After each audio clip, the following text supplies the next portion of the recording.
Good morning. Welcome back to the podcast, episode 3 of the newly rebranded Hockey Variety Podcast, simplifying things since episode 1.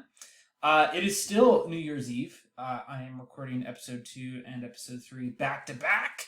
This being the second part of that back to back, and I'll try to make one tomorrow. I start back at work on Tuesday after a nice 2 weeks off, and I'm going to be really busy again, so try to get in a few more episodes here before everything gets crazy again. If you didn't check out my last episode, it is up on my YouTube page. I talked a little bit about the firing of Don Cherry, which happened 3 years ago. Take a bit of a deep dive into that and try to keep a pretty neutral position on that. I think I did a pretty good job on that. But yeah, let me know what you think of that episode. I also talked a bit about running a beer league team as well, because that's something I do. And yeah, because we talk about beer league on this podcast sometimes. How many podcasts talk about beer league? That's what I want to know. Because we're all about variety here. We talk about the NHL. We talk about history, which I'm going to talk a little bit about today. What else do we talk about? Like I said, beer league, NHL, fantasy hockey as well. We're going to get a bit into that today. I don't ever really talk about the gambling side of things. That's not for me. But if that's what you do, then cool. So yeah, thanks for checking out the podcast. Be sure to subscribe if you haven't already. This is pretty much a YouTube exclusive podcast at this point, but who knows? Maybe I'll switch over to Spotify or Apple Podcasts or something like that in the future. Just be sure to show your support on the podcast if you do enjoy this podcast. And let's get into it. So last episode, a little bit of a negative topic, we'll say. Talking about, the whole firing of Don Cherry. I know that was a very emotional time for some people. People who took offense to his comments and very poor choice of words, and it was a little bit of a negative topic. So I'm trying to keep things a bit more positive today. So this is one of those things I wanted to talk about in that episode that didn't properly record from a few weeks ago, and I'm very excited to talk about this. I want to talk about a season that is truly impressive, and I think this is a very positive story. So if we look at individual seasons that players have had over history, well, I mean, Wayne Gretzky's had obviously 5 or 6 just outstanding seasons, more than that I'm sure, but multiple 200-point seasons, totally insane, right? Just such a huge accomplishment what Wayne Gretzky's been able to do. And even Mario Lemieux as well. I mean, he had a 199-point season or something like that. So basically 200 points. And then, of course, we see hockey players like Mike Bossy and Bobby Orr and, guys who have had very impressive careers just on its own, like Gordie Howe. And even in recent years, we've seen some impressive totals from Connor McDavid and Nikita Kucherov as well, and then Ovechkin still doing his thing. There's a lot of really impressive seasons out there, and this one is probably my favorite. And this is coming from a guy who hasn't been a big fan of the Pittsburgh Penguins for a while, and that's coming from a Sharks fan. Obviously, I'm still a bit bitter about 2016, but I'm not going to deny just how impressive of a season Mario's 92-93 season was. This was remarkable for so many reasons, and I think back to this season all the time.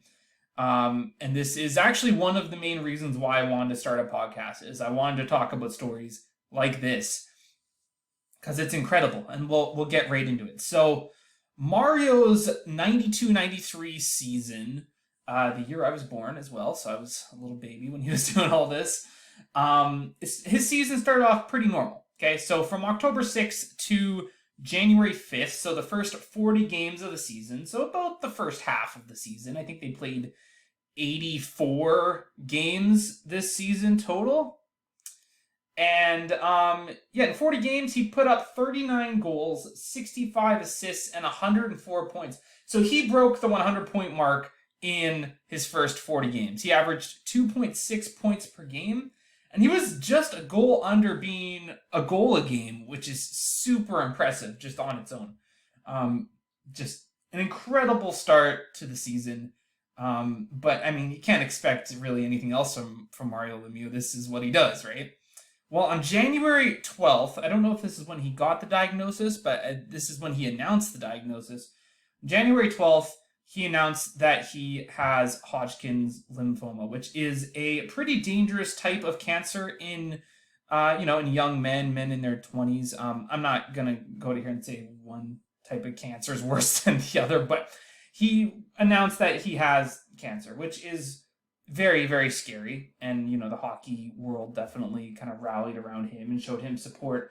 It's not every day when something like this happens to one of, if not the best player in the game at that time. And, it was pretty shocking to the hockey world. And he missed 24 games. So, a pretty quick recovery, I would say. I mean, I'm no cancer expert, but only missing 24 games, not to mention coming back at all. I mean, that would pretty much put a seal on the season for a lot of guys, maybe even their career, who knows. But it's really, really good to see him bounce back from that in less than 2 months, really. So he missed 24 games, and then here's where it gets really crazy. Okay, so, if you just put aside the start of the season he had and then beating cancer, I mean, that's a huge accomplishment in his own. But what is so crazy is that after he comes back, his production gets better. It's insane. So he played the last 20 games of the season. He put up 30 goals, 26 assists for 56 points, averaging 2.8 points per game, and 1.5 goals per game during that 20-game stretch. Just insane numbers. He finished the season with 60 games played, 69 goals, quit laughing, 91 assists, and 160 points, averaging 2.67 points per game. So 160 points in 60 games, just outstanding production, just incredible points per game total. Mario always had a very impressive points per game total, even if you look at his career as a whole. Just super consistent. I think he averaged at, if not over, 2 points per game throughout his career. Just an insane season. They were coming off 2 Stanley Cup wins. The Pittsburgh Penguins. I'm getting a bit carried away here. I'm doing everything just in one breath. The Pittsburgh Penguins were coming off of back-to-back Stanley Cups before the season. And I guess the only thing that, they couldn't quite do in this season was win the Stanley Cup for the 3rd year in a row and complete the dynasty. Get some water going. Okay, so obviously Mario won the Hart Trophy this year. That goes without saying. I mean, just on numbers alone, very impressive. He won the Hart. He won the Pearson Trophy, which is basically league MVP voted by the players. No surprise there. And he won the Art Ross Trophy for most points in a season. So even though he missed 24 games, he still won the scoring title, which I think is very, very impressive. On top of beating cancer in this season, which is just so impressive. And he wins what I consider, this is my favorite trophy that the NHL hands out every year, and that is the Masterton Trophy, which is basically players who persevere over some, difficult struggle in their life, or maybe turning their career around after a few poor seasons, stuff like that. And obviously beating cancer definitely makes you eligible for this award. I mean, it's just such an amazing story. I've wanted to talk about this for so long. And yeah, he won the Masterton that year. No surprise there at all. We've seen players like Phil Kessel and Brian Boyle who managed to beat cancer as well and come back and be very productive hockey players. And, you put Mario in that group as well. This is truly an impressive season. I think this is single-handedly the overall most impressive season a player has ever had. But I mean, you're comparing that also to like 200-point seasons that Gretzky had, some of the crazy seasons that Bobby Orr had. It's I know it's tough to compare, but when you just consider his production getting better after beating cancer, I mean, it's an amazing story. Let me know in the comments what's your favorite season that a player has had. Okay, it doesn't even have to like top this one or anything. Just in your own opinion, just really impressive seasons. I expect some people to mention Carey Price's big season he had. I think that was what, 2013, 2014? Maybe it's 2014, 2015. I can't remember, but seasons like that. Nikita Kucherov's season where he had 128 points. I was really impressed by that one because I think he was the first player in like 20 years to have those kind of totals. So things like that, go ahead and let me know what is your favorite season of all time. But this is my pick. This is just truly a remarkable story. All right, I think it's time I take a break from talking about hockey history. Again, we talked about the whole Don Cherry thing last episode. We talked about Mario in this episode already. Let's talk about some current hockey. And in episode 1, I talked about who might be my cup pick right now. And let's get a bit into that. I want to look at the current playoff picture in the East and in the West. And I want to go through who I think is for real and is going to make the playoffs, and who is out of it, and who are those bubble teams. Because I think both the East and the West are very interesting right now. But I do have my opinions. I do have my hot takes of who I think is for real and who is not. So I think what I'm going to do is I'm going to start at the top, and then I'm going to go to the bottom of the East, and then we'll work out everything in the middle at the end. So I'll actually start with the Atlantic, because I think the top 3 teams in the Atlantic are locks. I know it's a little bit close with Tampa right now, but it's Tampa. I mean, come on. They're going to make the playoffs. Even if they don't finish top 3 in the Atlantic, though they probably will, they'll find a way in the playoffs. It's Tampa. Really. They're the best goalie in the world, in my opinion. They just got a phenomenal roster. They're going to find a way to make it. So in the Atlantic, Boston, Toronto, Tampa, they're in my opinion. It's no question. End of story. And if you go into the Metro, the top 3 teams, Carolina is for real. I would say New Jersey's for real too. I know they've had a bit of a tough streak in their last 10, but I think they'll get in. I really do. I think they're just having a bit of struggle right now, but they'll get in.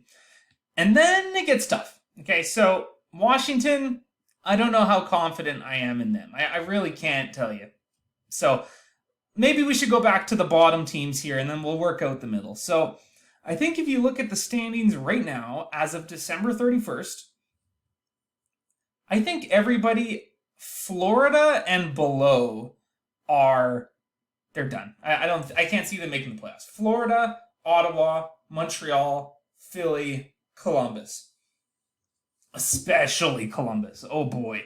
You want to talk about a team that could use Connor Bedard? Columbus, hands down. Sorry, I just ate a bunch of sushi, so very, very thirsty. So, yeah. Okay, let's go back to the middle here. So, third place in the Metro, we have Washington, but you have Pittsburgh right there. You have the Islanders right there. You have the Rangers right there. It's really close in the Metro, and I don't know. I don't have too much confidence in Washington. I'm not going to lie. They've been hot lately. I don't know if they're going to keep this up. I can see one of those other teams in the Metro knocking them out. And to be completely honest, my prediction is I think Washington's going to fall out of the playoffs. They'll probably just miss. And I think Pittsburgh, the Islanders, and the New York Rangers, they might get in. One of those teams will get into that spot, I think. And then the wild card gets tricky from there because you got Detroit and you got Buffalo in the mix as well. Now, I can't see Detroit or Buffalo getting top 3 in the Atlantic. Personally, I don't see Detroit making the playoffs. I really like Buffalo, and I think they might have the best chance between those two. but it's tough, right? So right now, my full-on prediction in the Metro, I'm gonna go Carolina, New Jersey, in no particular order. Carolina, New Jersey. Um, Give me Pittsburgh. Sure, we'll go Pittsburgh. And then in the wild cards, or sorry, the Atlantic, Boston, Toronto, Tampa. And then in the wild card, we'll go the two New York teams. I'll say the Islanders and the Rangers. I would love to see the Buffalo Sabres make it, but I have a feeling they'll just miss. And that's okay. It's okay for Buffalo to just miss. I think they've made some strides this season, and they could be a playoff team as soon as next year. Let's hope, because I really think that city deserves a bit of success and something positive. All right, let's talk about the West now, the Western Conference. I think this is a bit more wide open, let's say. The West is weird this year. It's weird every year, but it's particularly weird this year. I mean, if you just look at the standings right now, like the fact that St. Louis is not even in a wild card spot right now, that's surprising. Same with Nashville too. Like what's going on? And then meanwhile, like you look at it, it's like, okay, well, Dallas, Winnipeg, Minnesota, they figured things out. The Central's really close. Outside of like Chicago and Arizona, there's some really good teams in the Central, and it makes sense that I think a good team in the Central, maybe two good teams in the Central, are they're gonna miss the playoffs this year. And that's crazy, but only half of the teams make the playoffs in the NHL right now. So it makes sense that you're gonna have some good teams that don't quite make the cut. So let's take a look at the West. So we've got in the Central, Dallas leading the way. You have to think they are a lock for sure. Very impressive season so far. I have a ton of faith in Jake Ottinger holding the fort down. He is remarkable. The future is really bright for the Dallas Stars, I think, especially once you get some of those contracts off the books. Dallas is a lock. I'm going to say Winnipeg's a lock too. They've had a great season. And Connor Hellebuyck, man, like you can't go wrong with that guy. He's such a good goalie, really. He's not my front runner for the Vezina right now. I would give that to Allmark, but he's tremendous, and it'll be interesting to see how he does in the playoffs too, because he's the kind of guy, he can take Winnipeg on a run just on his own back. Like, I know it's a team sport, but having a goalie put up crazy numbers in the playoffs can really take you all the way. I mean, look at Boston in 2011. Look at LA in 2012. Like, you had one of the best playoff performances by a goalie in Tim Thomas get matched the next year by Jonathan Quick. That's something I'm going to talk about on the podcast eventually down the road. And then it gets tough. So you got Minnesota, you have Colorado, who's a point behind them, but they have a game in hand. So who knows? And then you got St. Louis. They're 4 points back from them, and then Nashville. So yeah, I'll get back to that in a sec, but let's talk about the Pacific first. Vegas, LA, Edmonton. So Vegas, I would say, is a lock. I know I said in episode 1 of the podcast, I don't have a ton of faith in LA. I'm starting to come around, really. I'm on the Phoenix Copley hype train right now. I'm definitely think I don't know, maybe he's the future of LA, you know, maybe he's the next goalie. I don't know, but I'm kind of coming around to the LA Kings. We'll see. Edmonton, I don't know. Edmonton, I think they'll get in, and I think Calgary will too. You know, and then if we look at the bottom of that conference, I mean everyone below Vancouver and including Vancouver, I think they don't have a chance at all. I know some people think Vancouver can still pull it off, but they have a lot of teams to pass, and I don't know if that's happening. I really, really don't. They've had so many problems. I think they should have embraced the tank by now, but I mean, obviously, I'm on Team Tank for San Jose right now. I think a lot of teams should consider tanking, but so don't take my opinion too seriously on that. But yeah, Vancouver, Arizona, San Jose, Anaheim, and Chicago, I think they're all definitely out of it. And then, you look at the wild card race right now. I don't think St. Louis or Nashville gets in. I really don't. They've dug a hole, and I don't think they're going to get out of it. That's it. I think the wild card race is going to be close by the end of the season. I mean, it's close right now, but it's going to be even closer by the end of the season, I think. But I think St. Louis and Nashville, I don't see them turning it around, to be honest. I mentioned I didn't have a ton of faith in Seattle. And you got to remember, too, these guys had 60 points last season. Okay, they were one of the worst teams in the league. They made some progress already. I think they're going to keep making some steps forward. But even though they had a hot start, you can't expect them to make the playoffs. You really can't. You look at the goaltending numbers as well. I know I've been talking about goalies quite a bit, but I think the success of your goaltending really does reflect how your team does. And Seattle hasn't had good goaltending for a second season in a row. And that's coming from a big fan of Martin Jones as well. I love me some Martin Jones, but he hasn't been good.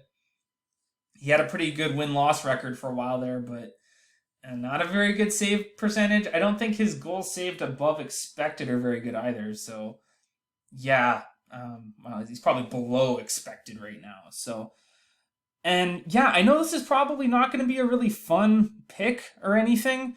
I'm playing it pretty safe with the West, but I think right now, going into December 31st, we have 2 games going right now, but I think the teams that are currently in the playoffs right now in the West, I think that those are going to be the teams that make it. The order is going to change, especially once Colorado gets healthy, but I think in the Central, Dallas, Winnipeg, Minnesota, in whatever order, you got to think Dallas is going to win that division though. Those are my 3. For the Pacific, Vegas, LA, Edmonton, maybe Calgary will get into one of those spots.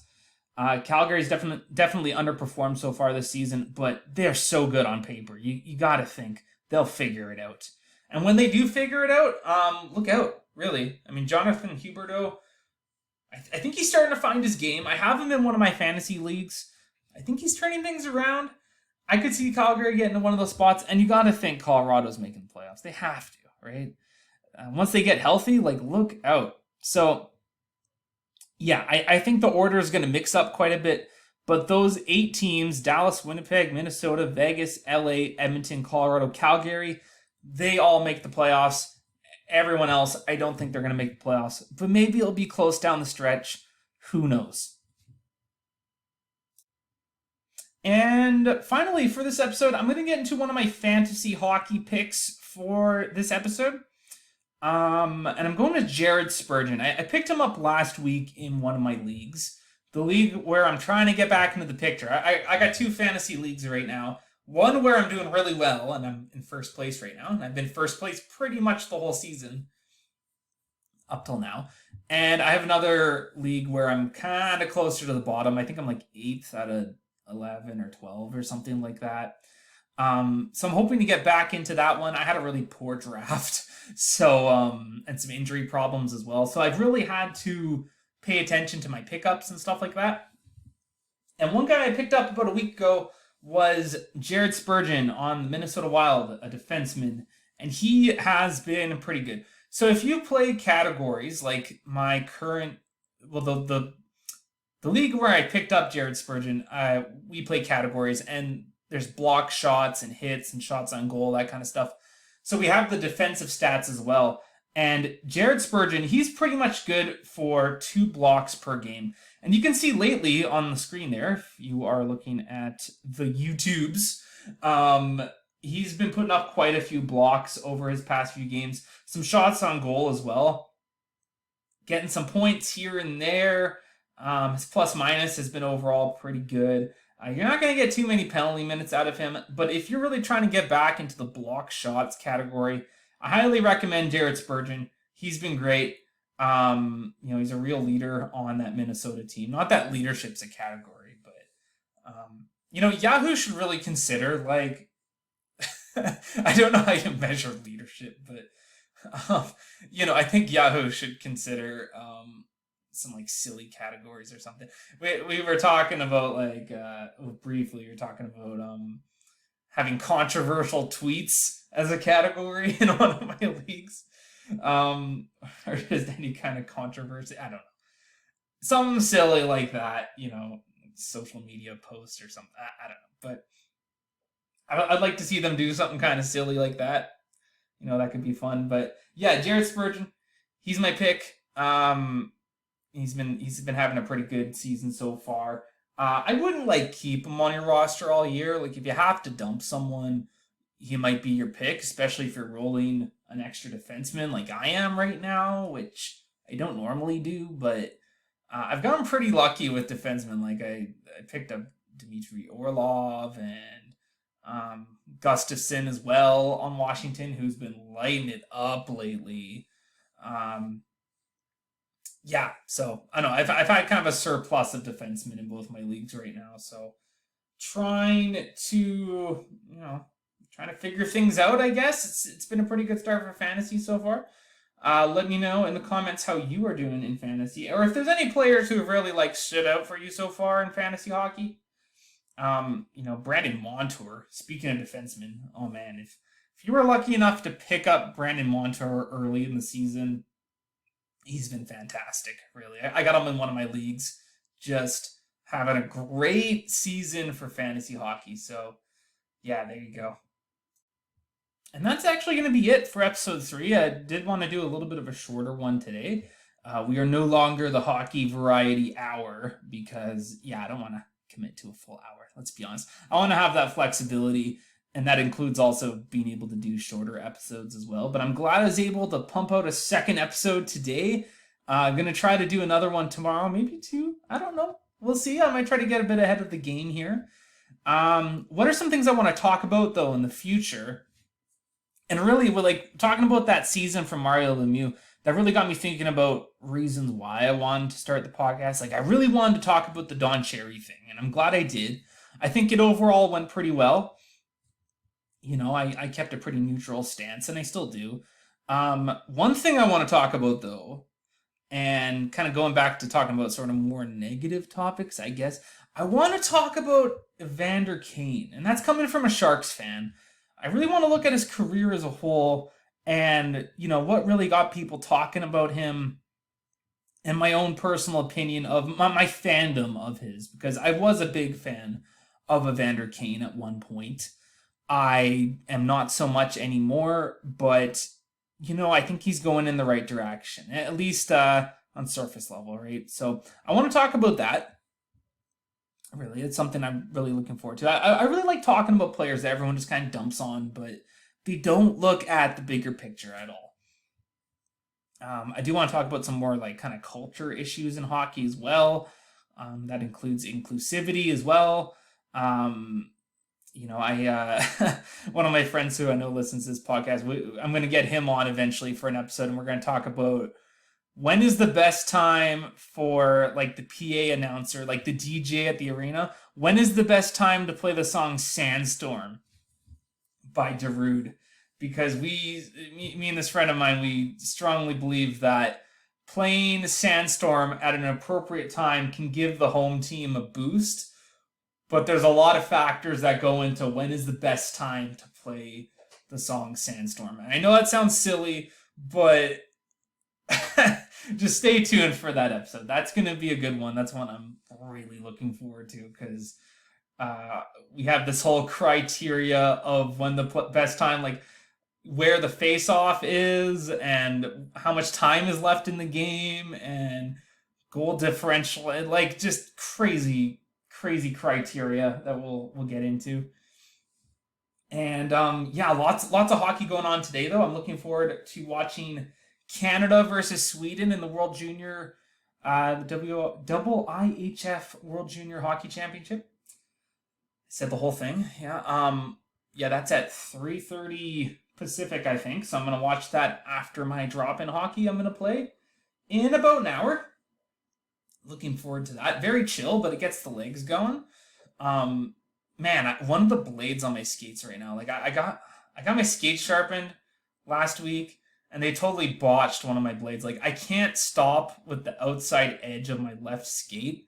So I've been like kind of doing these spins so that I can stop on my right foot. Otherwise I'm going to tumble, which isn't a big deal for drop-in hockey. But once I start like playing with my beer league guys again, I have to get that figured out, because if I try to stop on my left foot, I just fall.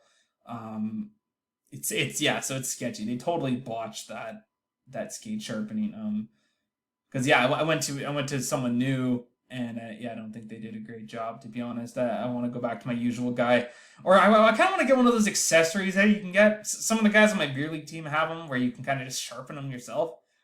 I might just do that, to be honest. So yeah, anyways, I do have to get going. I gotta put some more tape on my hockey stick here. But thank you for listening. Be sure to subscribe to the YouTube channel if you have not already. Make sure you leave a like, and I hope you enjoyed the episode. I will be back hopefully tomorrow on New Year's Day. That's the plan, anyways. And thank you so much for the support. I really appreciate it. I really enjoy doing these podcasts. And yeah, take it easy. Happy New Year as well.